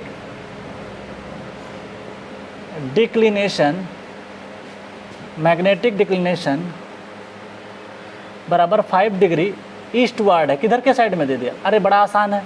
अब देखो सबसे बड़ी बात ये है कि आपको यहाँ पे दो तरीके से मैं प्रॉब्लम को करा सकता हूँ, जो मर्जी करे, जो सही लगे आप उस हिसाब से भी चीज़ों को डील कर सकते हो। सबसे अच्छा तरीका ये कि पहले इसको आप एक काम ये कर सकते हो कि इसको होल सर्कल में कन्वर्ट कर लो, ठीक है। और नहीं कन्वर्ट करना चाहते तो उसका भी एक तरीका होता है, मैं करवा सकता हूँ, ऐसा नहीं कि करवा नहीं सकता हूँ। देखो इसको आप एक काम कर सकते हो, ये आपका जो भी एंगल दिया हुआ है वो ये नॉर्थ हो गया, ये साउथ हो गया, और आपका एंगल कहीं यहाँ पे है, तो दिस इज़ द एंगल, ठीक है। ये कितना है? 60 डिग्री है। ये ईस्ट हो जाएगा, ये नॉर्थ है, ये वेस्ट हो जाएगा, ठीक है। चलो ये दे रखा है, ये तो आपका नॉर्थ हो गया। फिर आपको बोला है कि आपका जो मैग्नेटिक है, ये है आपका मैग्नेटिक, ठीक है। ये मैग्नेटिक आपका नॉर्थ है जो कि 5 डिग्री, ये ट्रू नॉर्थ से आपका डिक्लाइन है कितना? 5 डिग्री, ठीक है। तो ये आपका हो जाएगा 5 डिग्री। और आपको बताना जो है वो आपको ध्यान रखना है कि जो भी एंगल आपको बताना वो यहाँ से बताना है। तो ये एंगल आपको एक्चुअली में बताना है, कौन सा? ये वाला एंगल। नहीं निकाल पाओगे, निकाल ले जाओगे। दूसरा तरीका, एक और तरीका हो सकता था, ये जो एंगल है इसको एक्सटेंड कर दो आगे की तरफ, ऐसे करके, ठीक है। ये भी एक तरीका हो सकता था। कि इस एंगल को आप यहाँ पे आगे बढ़ा दो। इसके ऑप्शन तो मैंने लिखे नहीं आपके सामने। ए ऑप्शन लिख लो, ए ऑप्शन इसका लिखोगे that is north 55 degree east, उसके बाद में बी एन 65 डिग्री ईस्ट, ठीक है। उसके बाद सी ऑप्शन है that is S 55 degree east, और डी ऑप्शन आपको दे रखा है एस 65 डिग्री। देखिए सबसे अच्छा तरीका ये है कि इसको आप क्वाड्रेंट में बदल लो तो ज़्यादा बेटर रहेगा, नहीं भी बदलोगे तब भी आंसर निकल जाएगा। देखो अगर आपको ये देखा जाए तो जो एंगल आपको दे रखा है दैट इज़ मैग्नेटिक, जो लाइन दे रखी है मैग्नेटिक बेरिंग है वो 60 डिग्री है, ठीक है। इसका मतलब है आपने जो भी एंगल यहाँ पे बताया है वो यहाँ से नहीं बताया है, ये 60 डिग्री आपको जो दे रखा है ये यहाँ का लाइन हो गया, ठीक। और जो एंगल आपका 120 डिग्री होगा आपको निकालना यहाँ से, बस जो 120 आपने बताया ना वो यहाँ से बताया, दिस इज़ 120 डिग्री, क्योंकि आपका मैग्नेटिक बेरिंग, आपको को मैग्नेटिक बेरिंग बताना है तो वो मैग्नेटिक नॉर्थ से पता चलता है, नॉट ट्रू मेरिडियन से पता चलता है। तो एक काम ये करते हैं, इसका 60 पता चल गया, ठीक है। तो एक काम ये करते हैं, जो भी डिक्लेरेशन दिया हुआ है इसको थोड़ा आगे बढ़ाओ, ये 5 है तो ये भी 5 हो जाएगा ऊपर से भी। इसके ऑप्शन जिस तरीके से दिए उस हिसाब से काम करना पड़ेगा। तो एक काम करते हैं, पहले इसको कन्वर्ट कर लेते हैं, जो 60 डिग्री है ना तो दैट इज़ इसको कन्वर्ट करते हैं होल सर्कल बेरिंग में। तो आप ये बताओ 60 ईस्ट है ना, यहाँ पे आएगा ये, इसको एक काम करते हैं 180 माइनस 60 करोगे तो इसका 120 डिग्री आ जाएगा। अब फार्मूला होता है ट्रू बेरिंग का that is magnetic bearing plus declination हो जाएगा, क्योंकि ईस्ट साइड में किधर है, ईस्ट वार्ड है, तो इसलिए मैग्नेटिक बेरिंग आपके पास कितना है 120 है, और ये कितना है, ये आपके पास में है डेल्टा कितना है, दैट इज़ डेल्टा 5 है, तो 125 डिग्री हो जाएगा। बट आपका ऑप्शन 125 तो है ही नहीं, आपको आंसर रिपोर्ट करना पड़ेगा किसमें, क्वाड्रेंट में। तो क्वाड्रेंट में अगर आपको रिपोर्ट भी करना है तो आप एक काम ये कर सकते हो कि आपको 180 से सब्ट्रैक्ट कर सकते हो, ठीक है। तो दिस इज़ 180, सब्ट्रैक्ट अगर मैं करूँ 180 माइनस 125 तो ये आपका आ जाएगा 55 डिग्री। अब 55 डिग्री जो भी आएगा इस क्वाड्रेंट में रहेगा, तो ये आपका निकल के आ जाएगा that is S 55 degree east, क्योंकि यहाँ पे आपका 55 डिग्री आ जाएगा ड्यू टू डिक्लिनेशन, ठीक है। तो इसका करेक्ट आंसर आ जाएगा साउथ 55 डिग्री ईस्ट आंसर हो जाएगा। तो अगर आपको देखो मैंने बताया था होल सर्किल में ना हो तो कन्वर्ट कर लेना, तब प्रॉब्लम आपका आसान हो जाएगा। तो ये भी हो गया। अब नेक्स्ट क्वेश्चन की तरफ मूव करते हैं। एक क्वेश्चन और बता देता हूँ, the value of whole circle bearing vary from, whole circle कहाँ से वेरी करता है, 0 से 360, ऑप्शन है 0 से 90, 0 से 180, 0 से 270, 0 से 360, तो 0 से 360 आंसर हो जाएगा, ठीक है, क्लियर। फिर इसने एक क्वेश्चन और स्टेटमेंट थ्योरी बना के दिया कि कौन सा स्टेशन लोकल अट्रैक्शन से इफेक्टेड होता है, स्टेटमेंट बना दिए। Difference between the fore bearing and back bearing is always equal to 90, गलत। Difference between the fore bearing and back bearing is always equal to 180 degree, गलत, क्योंकि आपसे पूछा है कि इफेक्टेड हो, अगर इफेक्टेड ना होता तो इक्वल टू 180 हो जाता। सी ऑप्शन है difference between the fore bearing and back bearing is not equal to 180 degree, this is the correct answer, क्योंकि ये 180 के बराबर नहीं है, तो इसलिए C is the correct answer हो जाएगा, क्लियर है। चलो, तो इस तरीके से प्रॉब्लम को हम लोग कर सकते हैं। और कुछ बातें बोल देता हूँ आपके सामने, सारा तो मैं करा ही दिया हूँ क्वेश्चन, ठीक है। थोड़ा सा सारे चीज़ लिखूंगा टाइम वेस्ट हो जाएगा, इसलिए मैं आपको बोल के ओरल करा रहा हूँ क्वेश्चन, ठीक है।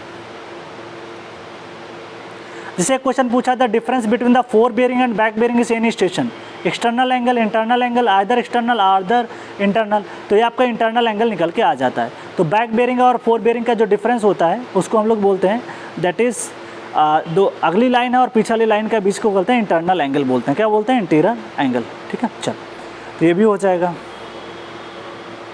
कह रहा है कि एक लाइन जो है आपकी थर्ड क्वाड्रेंट में लाई कर रही है, तो इसके लिए नोटेशन क्या दोगे। अरे भैया थर्ड क्वाड्रेंट में तो लोकेशन आपकी हो जाएगी क्या, साउथ से लेके वेस्ट की तरफ चले जाओ, तो इसका भी लगा सकते हो। इसने कहा है एस थीटा 180 डिग्री, तो जब आपके थर्ड क्वाड्रेंट में होगे तो साउथ वेस्ट बोलोगे, सेकेंड क्वाड्रेंट में होगे तो साउथ ईस्ट बोलोगे, फर्स्ट क्वाड्रेंट में होगे तो नॉर्थ ईस्ट बोलोगे, अगर मान लो फोर्थ में हो तो नॉर्थ वेस्ट बोलोगे। सारी कहानी क्लास में अच्छे से डिस्कस हुई है, आप कर ले जाओगे क्वेश्चन को, ठीक है। तो इस तरीके से हम लोग चीज़ों को कर सकते हैं, क्लियर। अच्छा, फिर पूछा true meridian are parallel to each other, converge at the point called pole, converge near equator नहीं, जो ट्रू मेरिडियंस होती हैं वो पोल के ऊपर क्या होते हैं, कन्वर्ज होती हैं, ठीक है। तो ध्यान रखिएगा, ये आंसर आपका सही हो जाएगा। नेक्स्ट अगर मैं बात करूं थोड़ा सा, एक और क्वेश्चन जो हम लोग कर रहे थे उसको देखते हैं। नेक्स्ट बात करते हैं, दैट इज ये क्वेश्चन डील करते हैं। यहाँ पे देखो जो सन होता है, सन की जो ट्रू बेयरिंग होती है, true bearing of sun at noon, वो 180 डिग्री होती है। एट दोपहर में इसकी 180 डिग्री होती है ट्रू बेयरिंग ऑफ द सन। सन की जो ट्रू बेयरिंग है, अब ट्रू बेयरिंग, मेरिडियन, सारी चीज़ समझते हो कैसे होता है। अब ये बताओ आप, इसको समझने के लिए सबसे अच्छा तरीका है, जो अर्थ है ना वो किसका रोटेशन कर रही है, अर्थ जो रोटेट कर रही है किसके, सन के चारों ओर चक्कर लगा रही है। ठीक, इसका मतलब ये हुआ कि यहाँ पे मान लेते हैं कि ये भैया आपका थोड़ी देर के लिए ये सन है, बहुत बड़ा सन रहेगा और पृथ्वी इसके चारों ओर चक्कर लगा रही है। ये पृथ्वी जो है ऐसे करके पीछे से आगे की तरफ ये जा रही है, कुछ देर के लिए यहाँ पे है, कुछ देर के लिए पृथ्वी इधर है। ऐसे पीछे भी बना सकता था नहीं, लेकिन मैंने बना नहीं। और अर्थ है आपकी 100, ये जो टिल्टेड है कुछ ना कुछ करके ना, ऐसे करके, ये आपका इक्वेटर है, ये सन है। ठीक है, क्लियर। चलो, तो एट नून में क्या होता है, ध्यान से समझिएगा।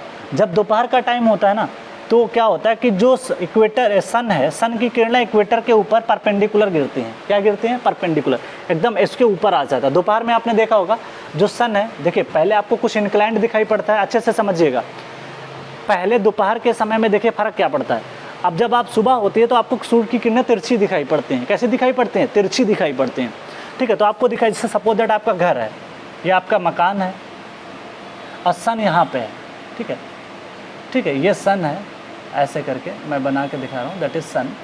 तो सन की किरणें आपके घर पे ऐसे दिखाई पड़ती हैं। ठीक है, ऐसे करके पड़ती हैं, ऐसे पड़ती हैं। ठीक, ये किरणें आपके सन की इसके ऊपर गिरती हैं। ठीक है, चलो, जैसे जैसे आपका अर्थ का रोटेशन होता जाता है, कुछ देर के बाद जो ये अर्थ है ना, अर्थ इसके नीचे आ जाती है, सन के एकदम परपेंडिकुलर। तो उस समय दोपहर में जो मेरिडियन का एंगल बनता है, जो भी आपका ट्रू मेरिडियन होता है, एक्चुअली मेरिडियन होता क्या है, मेरिडियन आप यही तो ले रहे थे, जो भी एंगल होता है वो आप मेज़र कर रहे थे, ये होता है, यही तो सारे एंगल्स होते हैं, यही तो आपके एंगल्स होते हैं ट्रू मेरिडियन। ठीक है, तो जैसे जैसे आपका दोपहर बीतता जाता है, उस समय जो एंगल निकल के आता है वो 180 डिग्री आता है। मतलब कुछ इस तरीके से ये एंगल आपका निकल के आता है 180 डिग्री। ठीक है, तो इस तरीके से ध्यान रखिएगा, 180 इज़ द एंगल।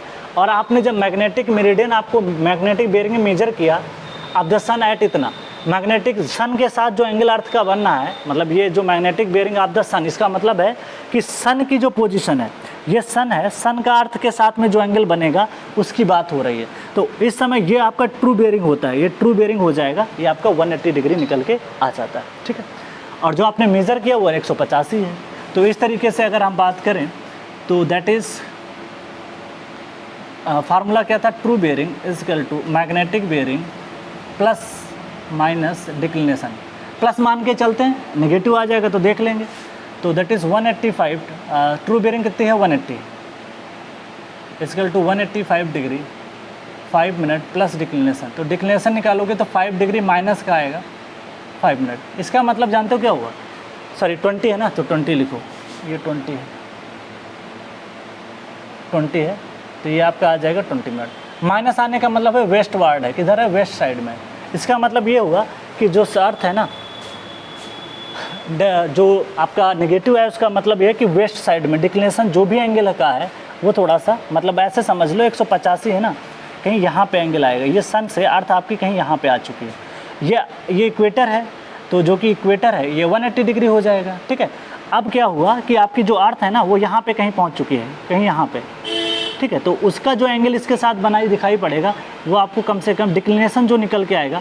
देखिए ट्रू बेयरिंग ये है, ट्रू बेयरिंग आपकी ये है, और ये जो है this is called magnetic true bearing लिख दो, या ट्रू बेयरिंग लिख दो इसको, और ये इसको लिख दो मैग्नेटिक बेयरिंग लिख दो। ठीक है, तो ये जो आपने जब मेजर किया था ना अभी इस समय, ये जो आपको कितना दिया था 185 डिग्री 20 मिनट आपने बताया था ना। चलो, और जो ये ट्रू बेयरिंग होती है इक्वेटर पे वो 180 डिग्री होती है, तो वही सब्ट्रैक्ट कर दो, एंगल निकल जाएगा। तो इस तरीके से प्रॉब्लम को करना आसान होता है। ठीक है, तो इस तरीके से आज हमारा जो है टॉपिक कंप्लीट हो गया। मतलब अगला टॉपिक आपका रहेगा ट्रावर्स सर्वेइंग। ठीक है, आज के लिए मतलब मैंने आपको सारे क्वेश्चंस करवा दिए जितने मेरे से हो सकते थे। तो करेक्ट आंसर आप लगा दीजिएगा यहाँ पे, correct answer 5 degree 20 minute west लगा दीजिएगा। ठीक है, तो वेस्ट क्यों लगाया, देखिए इसमें नॉर्थ और साउथ तो रहता नहीं है। जो भी आंसर होता है या तो ईस्ट वार्ड लिखेंगे डिक्लिनेशन में, या वेस्ट वार्ड।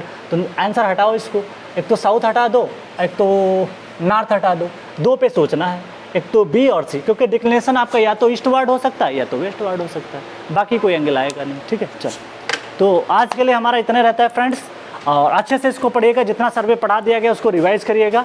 नेक्स्ट लेक्चर में हम लोग मिलते हैं, जिसमें हम लोग बात करेंगे आपका ट्रावर्स सर्वेइंग के बारे में बात करेंगे। Thank you, all of you and happy learning.